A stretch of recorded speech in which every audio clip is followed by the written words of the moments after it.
and still with me, Rachel Maddow, Joy Reid, and Jen Psaki. Joy, one of the things that is striking about this warning about the tech industrial complex is I think everyone feels a little headspun by how quickly this has all seemed to congeal in terms of Bezos, Zuckerberg. You know, there was first Elon Musk, but this sort of kissing the ring. First, it's like, we're changing our policies, but also we're going to be an inauguration, and we're going to throw him an inauguration ball. We're going to give him money, and then Melania is going to get a deal. Like, suddenly this sort of vision of what this could like an oligarchy, not in some metaphorical sense, but in the very real and recognizable sense of like a few guys and the head of the country. Right, and the question is, who owns the ring? Because it's not quite clear that Trump is the owner of it. Mm-hmm. Because in the end, when they're sitting on that dais, they're going to be sitting in a position of tremendous power over him. One of the other pieces of news, Rachel mentioned him, Biden making news. He said we should ban members of Congress from trading in stock while in office. One of the sort of dirty little secrets is the oligarchy was already here. Like America has sort of been hurtling toward oligarchy from the very beginning, when it was a few plantation owners and everyone else couldn't vote, right? Even, you know, white men without land couldn't vote. And we've been sort of trying to pull ourselves away from it. And the 20th century, which is the century that so offends Leonard Leo and Sam Alito and others, the 20th century was the era, the American century, when America pulled itself back from this notion of oligarchy to an incredible extent, invented a middle class. The things President Biden was talking about in that first 9 minutes, those are the things that the 20th century built when we beat back the robber barons and beat back the trust and established. So she's sitting up here talking about beating back the oligarchy when the Democrats are the party of the oligarchy.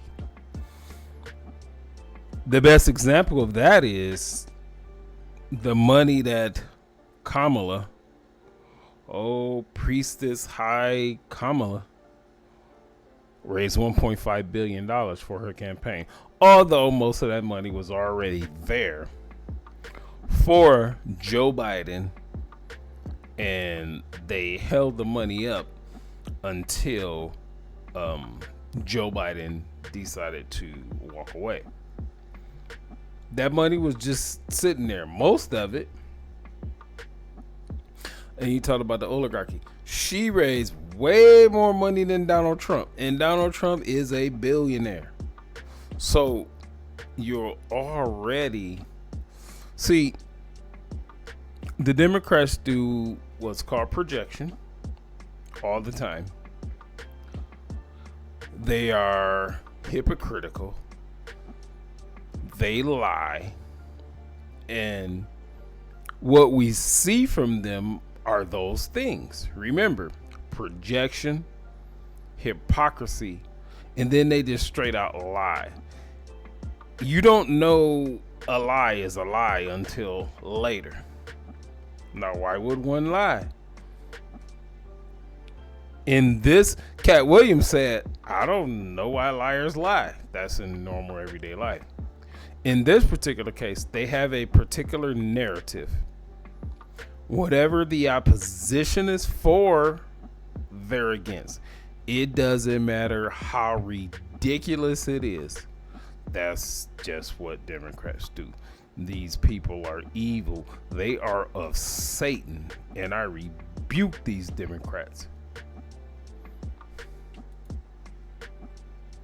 An income tax, which didn't exist until the 20th century, established women's rights, civil rights, immigrant rights. That's the 20th century. And these oligarchs, they've always been there. Who do you think was paying for, Rush Limbaugh? He was a very wealthy man. Fox is owned by an oligarch.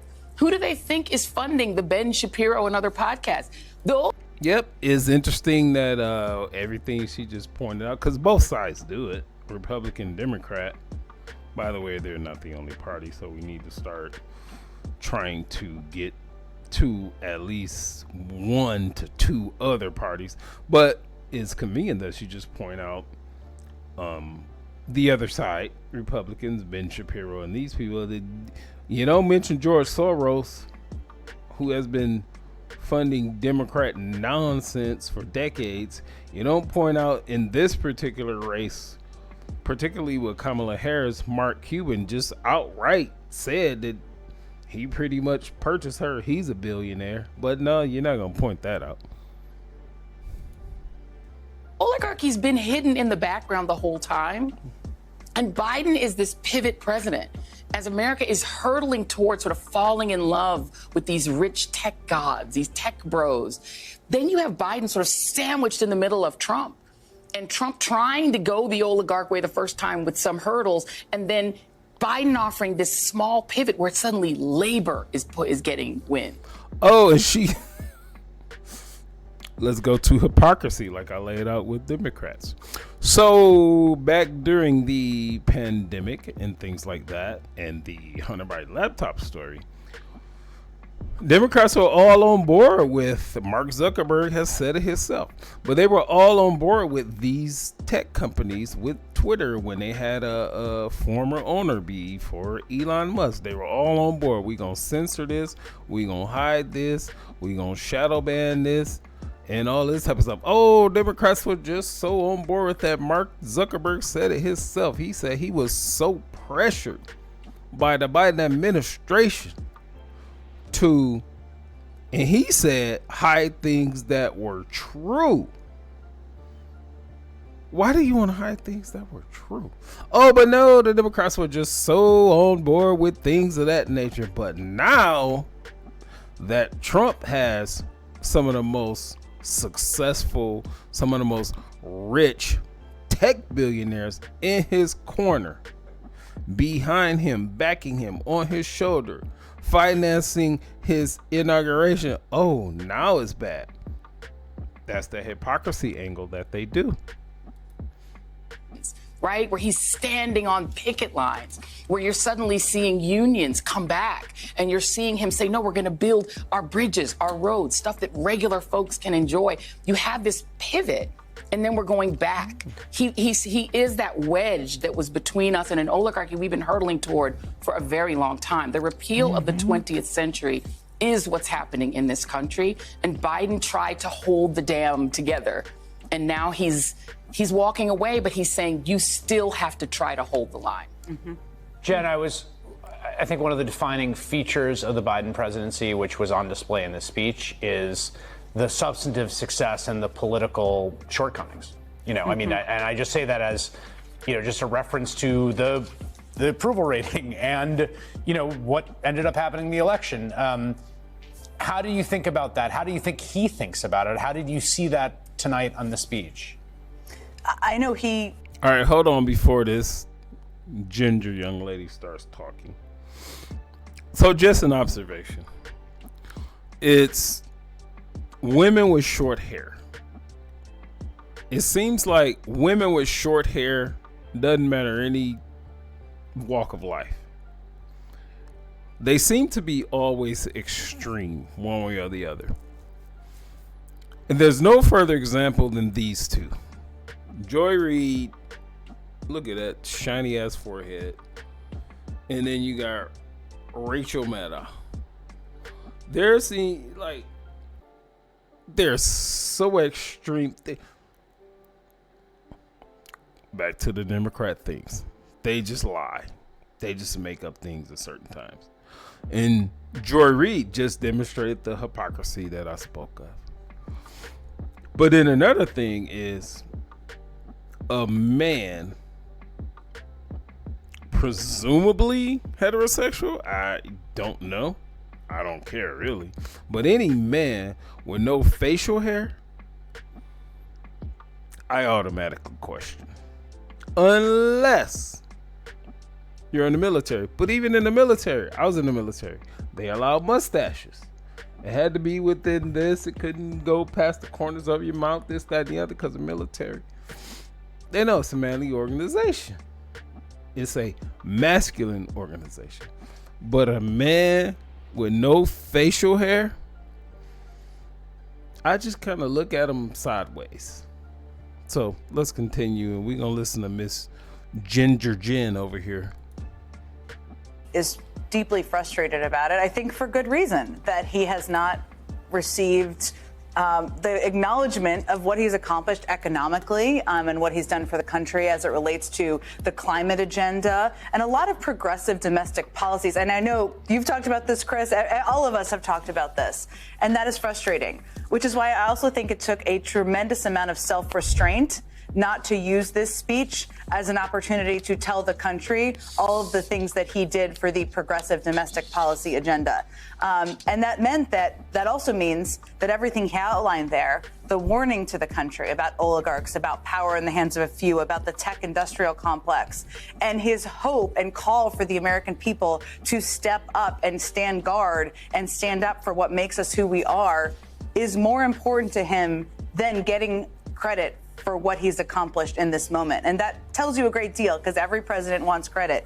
They did have one line in here, Chris, where he said it's going to take some time to feel the impact. The seeds are planted, which is how they have been messaging. And I think there is a truth to this in the sense that inflation numbers are coming down and a lot of these projects and infrastructure projects are going to be built over the next couple of years. Yep. That's a challenging legacy thing to talk about because we all know Donald Trump is going. And inflation numbers are coming down, are they? And I'm probably going to sound ignorant to someone that knows much more about this than I do. So I'm real big on breakfast. Love eating eggs and sausage and things of that nature. So 2 weeks ago, bought an 18 pack of eggs, $5.36.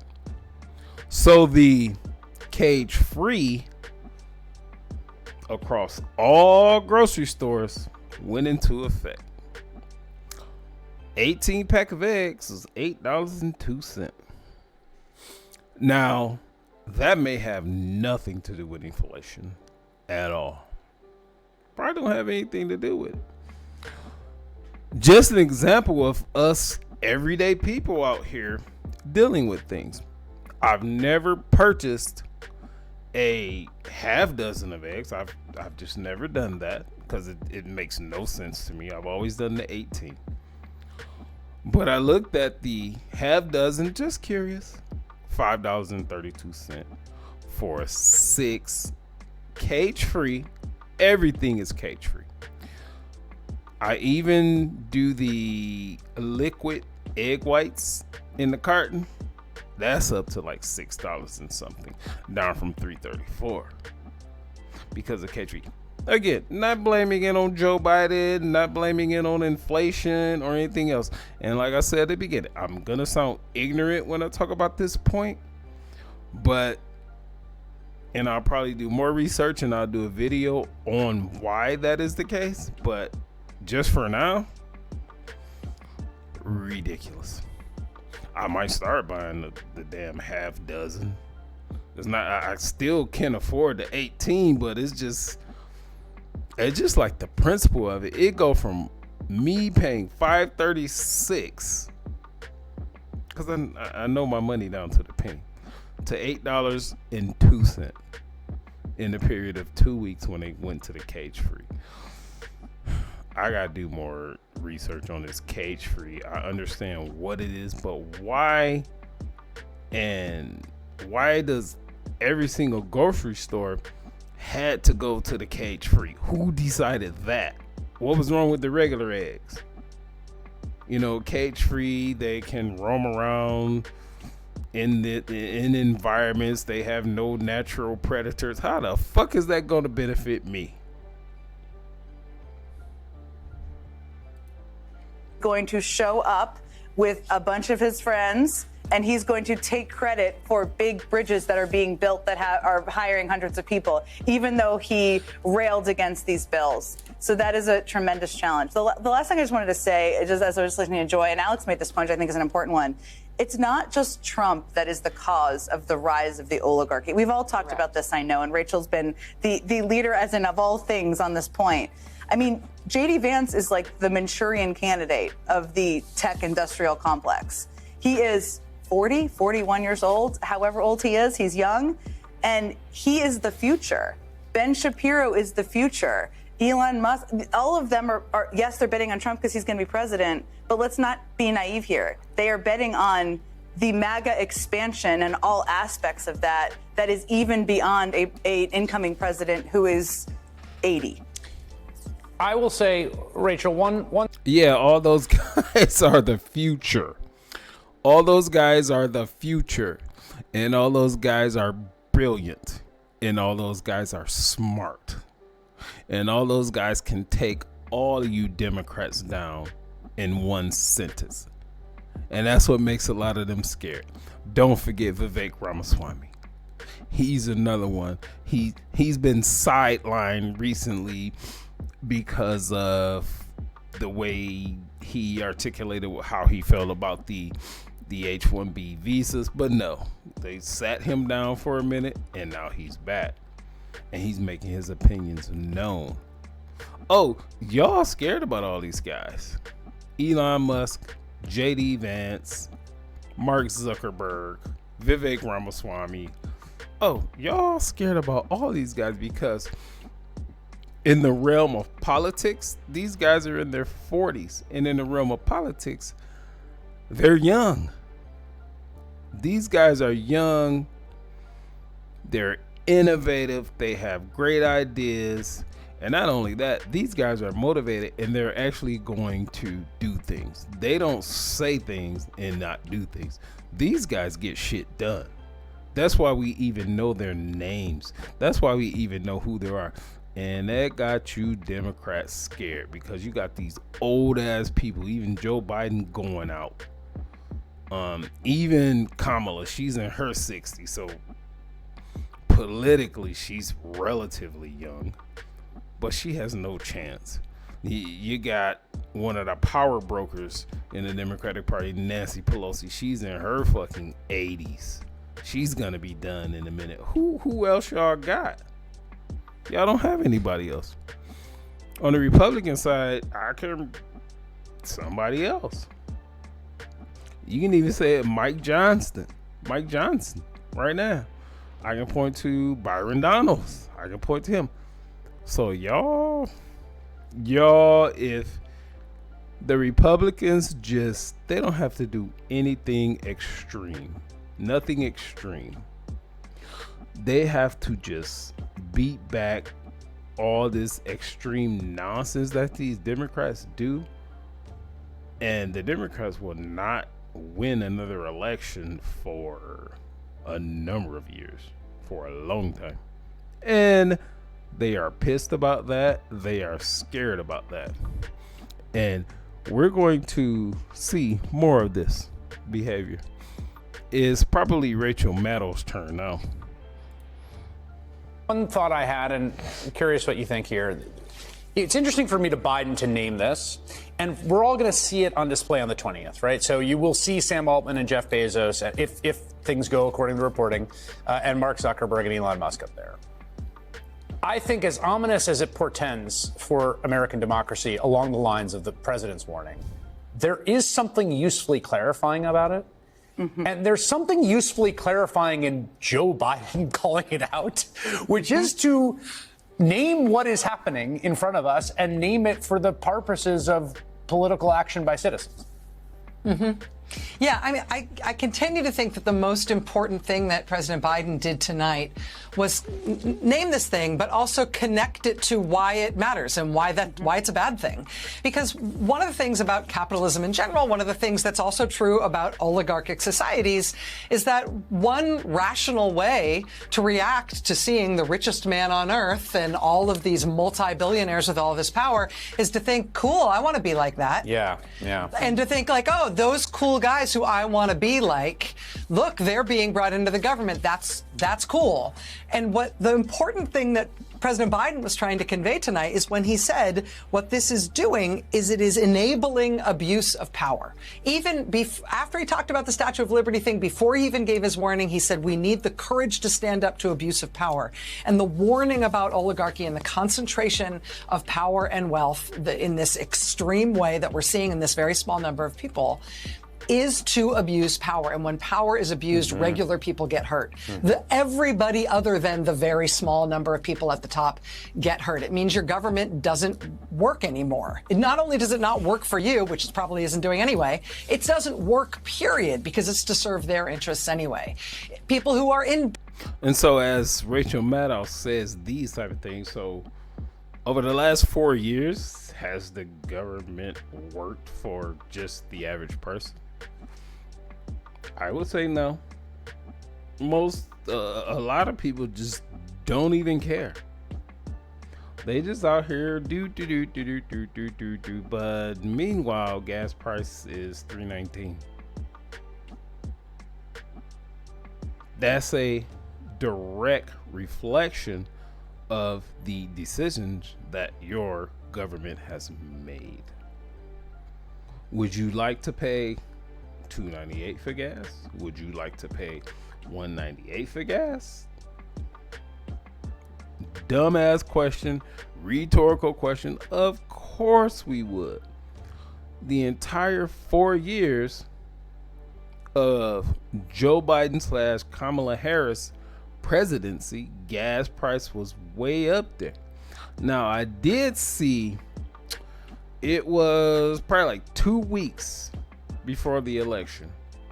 It was around that time. 2 weeks before the election, gas prices got down to like $2.88. That was the lowest I've seen it in their entire term. I remember paying for gas prior to the pandemic when Trump was president. I remember paying $1.82. That's for the expensive stuff. I remember that. Entire 4 years with Joe Biden and Kamala, whatever the hell her name is, I've never seen it below 280, like I said, 288, and that was 2 weeks, around 2 weeks before the election. And I think that was done on purpose. Now it's back up 309, 319, depending on where you go around my area. And you people in California, y'all fucked. I don't know how do y'all even do it? How can y'all even live off $20 an hour?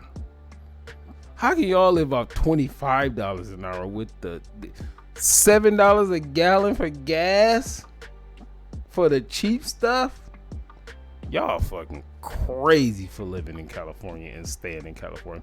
And then you got the wildfires and all that. Even if it don't affect you, just the policies, the way that California is governed. I don't know why I pivot to California.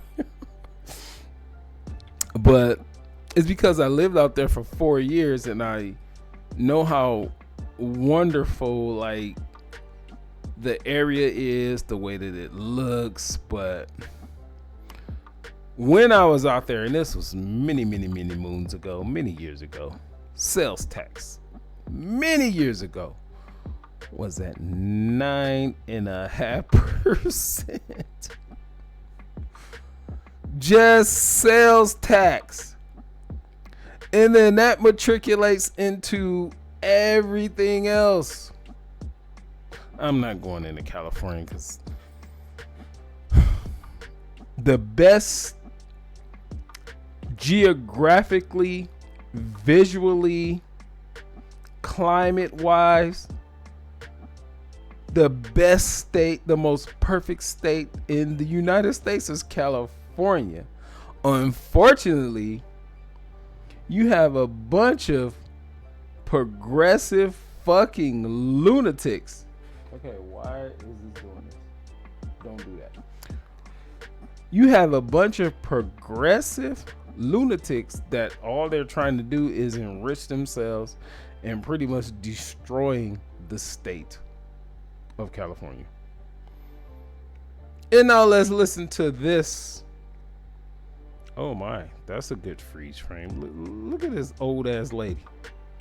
She's an old ass lady and she probably only like 35 years old. business, people who are entrepreneurial, people who want to build things. Yes. You're not going to get to keep them if there are oligarchs who are interlinked with government power who are going to control both the economy and the government. It means you either need to be related to somebody named Trump or you need to be part of an oligarchic unit to be able to get anything from the government, and everybody else in government is disserved by it and stolen from in order to support that. And that tonight, I feel like I'm hearing President Biden articulate for the first time, maybe him doing it as this clarion warning on his way out the door will make more people follow up on that. But I do think we haven't yet had the discussion in this country about why oligarchy is bad. It's bad for your economy. It's bad for your democracy. Yes, but it's also bad for individual people, for the regular things we need to do in order to protect our families and live the kind of lives that we want to live. Oligarchies suck for 99.99% of people who live in them. And President Biden is finally starting to give that practical warning. Yeah, and they've taken advantage of the oligarchy throughout President Biden's entire presidency. But now that he's on his way out the door, he wants to cause alarm and pay attention to it. And what I think he's doing is he pointing to Elon Musk in particular, the richest man on earth. That's pretty much what he's doing. But what he's not saying is that the Democratic Party, especially over the last 4 years, has been a part of an oligarchy. And these clowns on this network right here, and they all are in agreement. It's just an echo chamber. And once President Biden put the word out there, oligarchy, they have taken the oligarchy and they have attached to it like a newborn baby to a lactating mom. And that's exactly what they're doing. They just taking it, but it is only gonna last for so long. And as a matter of fact, it's probably over at this point, but we'll see. It's a great point. One of the lessons of this era, it's not the most important one, is that even $250 billion can't actually make you cool. Something that we've learned. Firm over the but last fair. week. Rachel So Maddow, true. Joy Reid, and Jen Psaki. Thank you all. Oh yeah, just fun and games and kiki and ha ha ha. Just laugh about any of these type of things. But that's gonna be the end of this video. If you're on Facebook, please just like the video, comment. If you don't like the video, you can still share it. I mean, send it to someone you know. So on YouTube, just Mr. Info 5000. Peace.